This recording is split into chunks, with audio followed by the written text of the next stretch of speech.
ایک تو آپ کو مغالطہ یہ ہے کہ قرآن مجید میں تصویر کشی کو حرام قرار دیا گیا ہے۔ قرآن میں کہیں یہ حکم موجود نہیں ہے، بلکہ قرآن میں تو حضرت سلیمان کے بارے میں آتا ہے کہ ان کے لیے جو جنات جو تھے ان کی غلامی میں وہ تماثیل بھی بناتے تھے، مجسمے بھی بناتے تھے، تو مجسمہ سازی بھی حرام نہیں تھی اس وقت۔ اصل میں یہ حدیث نبوی ہے صلی اللہ علیہ وسلم کہ تصویر بنانا اور مجسمہ بنانا جاندار چیز کا وہ حرام ہے۔ اس وقت تک کیمرہ ایجاد نہیں ہوا تھا، بلکہ ہاتھ سے تصویر بنتی تھی۔ جاندار کی تصویر بن رہی ہے تو ہاتھ سے، مجسمہ بن رہا ہے تو ہاتھ سے، تو اس کے تو حرمت پر پوری امت متفق ہے۔ لیکن جب کیمرہ ایجاد ہو گیا تو ایک نئی چیز آ گئی نا، اس میں اختلاف ہو گیا۔ جیسے شاید آپ کے علم میں ہو، لاؤڈ سپیکر پر ہمارے بڑے بڑے علماء کا فتویٰ تھا اذان حرام ہے، خطبہ حرام ہے، اور فتویٰ کس کا؟ مولانا اشرف علی تھانوی رحمۃ اللہ علیہ کا۔ ایک نئی چیز آئی تھی، اس کے بارے میں ان کی رائے ہوئی، لیکن آج آپ کو معلوم ہے کون سی تھانوی مسجد ہے کہ جس میں اذان جو ہے لاؤڈ سپیکر پر نہیں ہوتی اور خطبہ جو ہے وہ لاؤڈ سپیکر پر نہیں ہوتا۔ تو نئی چیز کے آنے پر جو ہے یقیناً اختلاف رائے کے پیدا ہونے کا امکان ہے۔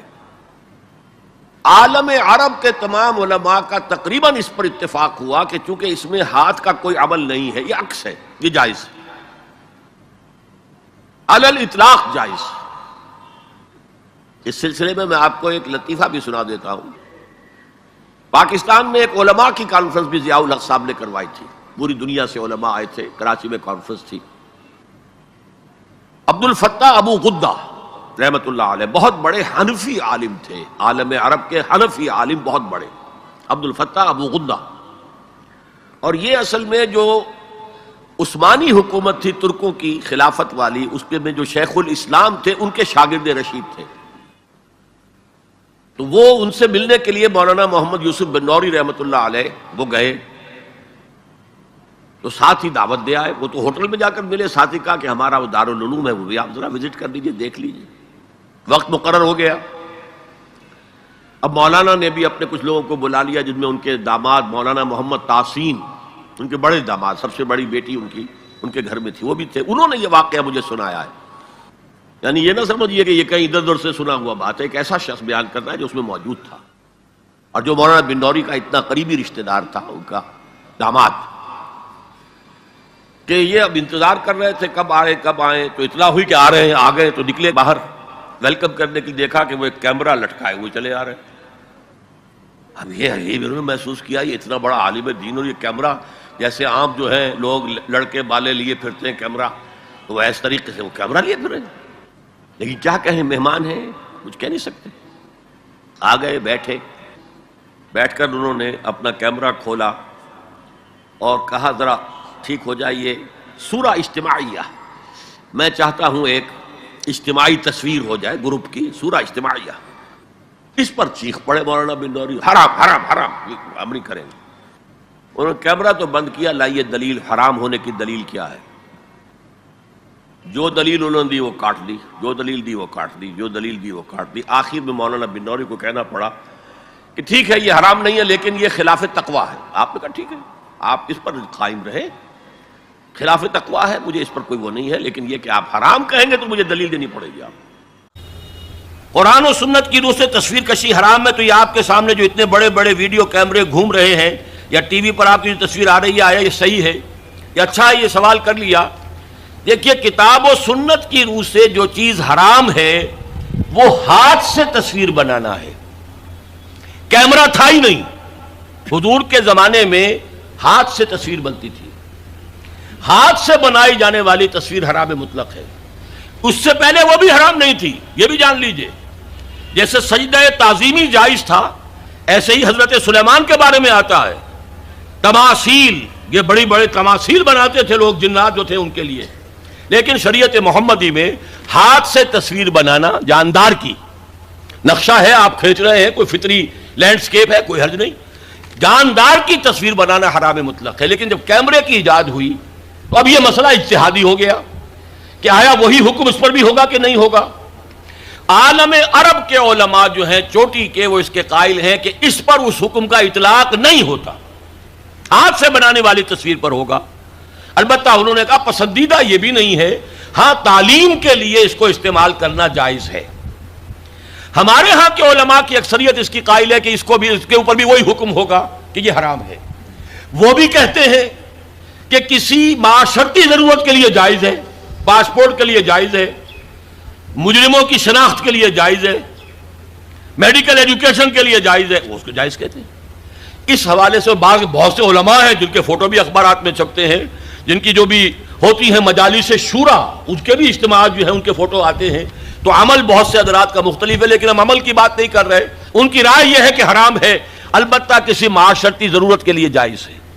ہم نے اسی کو اختیار کیا ہے جو معاشرتی ضرورت ہے، اس سے کہیں زیادہ بڑھ کر دین کی ضرورت ہے، دین کے پیغام کو پہنچانے کے لیے۔ اب ایک ہے آپ آڈیو سن رہے ہیں، وہ زیادہ دیر سن نہیں سکتے۔ ایک ویڈیو ہے، یا تو آدمی آپ کے سامنے موجود ہے، 2 گھنٹے کی تقریر آپ سن سکتے ہیں، ہلتے بھی نہیں۔ وہی آپ کو آڈیو سننا پڑے تو آپ پہلو بدلیں گے۔ اسی طریقے سے اگر ویڈیو ہے تو آپ بات سن سکتے ہیں، ورنہ نہیں۔ تو ہم نے اس کے لیے اس کو جائز سمجھتے ہوئے اختیار کیا۔ اور یہاں بھی بتا دوں، جو سلطنت عثمانیہ، خلافت عثمانی کے آخری شیخ الاسلام تھے علامہ کوثری رحمت اللہ علیہ، ان کے شاگرد رشید عبد الفتاح ابو غدہ، یہ اس وقت فقہ حنفی کے عالم عرب میں سب سے بڑے ماہر ہیں۔ ان کے نزدیک بھی جائز ہے، ان سے میری ملاقات ہوئی ہے، ان کی رائے میں آڈیو پر لے کر آیا ہوں۔ بلکہ اب یہ وقت زیادہ صرف ہو رہا ہے، وہ تو یہاں پر جب آئے تھے ضیاء الحق کے زمانے میں ایک علماء کی انٹرنیشنل کانفرنس ہوئی تھی۔ ایک تو علماء جو ہوتے تھے کنونشن اسلام آباد میں، تو مقامی علماء کے ہوتے تھے، ایک انٹرنیشنل، اس میں وہ بھی آئے تھے۔ تو مولانا سید محمد یوسف بن نوری رحمۃ اللہ علیہ ان کے مقام و مرتبے سے واقف تھے، فقہ حنفی کے عالم عرب کے چوٹی کے جو ہیں وہ استاد ہیں۔ ملنے گئے ہوٹل میں، تو ظاہر بات ہے کہ جب وہ گئے تھے تو انہوں نے کہا میں بھی آؤں گا۔ آپ کیا یہ دعوت دے کر گئے کہ آئیے ہمارا دارالعلوم دیکھیے، وہ آئے۔ انہوں نے اپنے داماد کو مولانا محمد تحسین صاحب کو بھی بلا لیا، وہ ابھی زندہ ہیں، ان سے اس واقعے کی توثیق کرائی جا سکتی ہے۔ انہوں نے یہ واقعہ مجھے بتایا کہ جب وہ میں بھی تھا وہاں بیٹھے انتظار کر رہے تھے، جب بتایا گیا کہ آ گئے ہیں علامہ کوثری صاحب، وہ علامہ عبد الفتاح ابو غدہ، تو ہم سب اٹھ کر باہر نکلے، دیکھا ان کی گردن میں کیمرہ لٹک رہا ہے۔ اب ہم بڑے پریشان، یہ کیا ہے؟ ہم تو سمجھتے ہیں حرام، اور یہاں پہ یہ کیمرہ لے کر عالم دین جو ہے اتنا بڑا مفتی آیا ہے۔ خیر خاموش رہے۔ اب جب جا کر کمرے میں بیٹھ گئے، انہوں نے کھولا، کیمرہ نکالا اور کہا سورہ اجتماعیہ، یعنی ایک جو ہے گروپ فوٹو میں لینا چاہتا ہوں، آپ لوگ ذرا ٹھیک ہو جائے، سیدھے ہو جائے، بیٹھ جائے، سورہ اجتماعیہ۔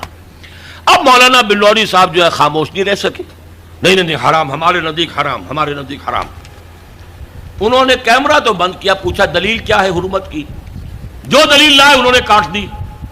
آخر میں مولانا بن نوری کو یہ کہنا پڑا کہ ہاں حرام تو نہیں ہے، ہم اسے تقوی کے خلاف سمجھتے ہیں۔ آپ نے کہا ٹھیک ہے، یہ بات آپ کا موقع، آپ حرام کہتے ہیں، دلیل لانی پڑے گی۔ یہ واقعہ بھی میں نے آپ کو بتا دیا ہے کہ یہ ہے اصل موقع۔ بعض چیزیں ہمارے یہاں بس مشہور ہو گئی ہیں، اور بعض علماء، یہاں تک کہ ہمارے اس وقت کے جو علماء ہیں وہاں طالبان کے، وہ بھی اسی طریقے کی عمل کر رہے ہیں۔ ٹی وی کو بری شے نہیں ہے، ٹی وی کے ذریعے سے آپ کیا پھیلا رہے ہیں۔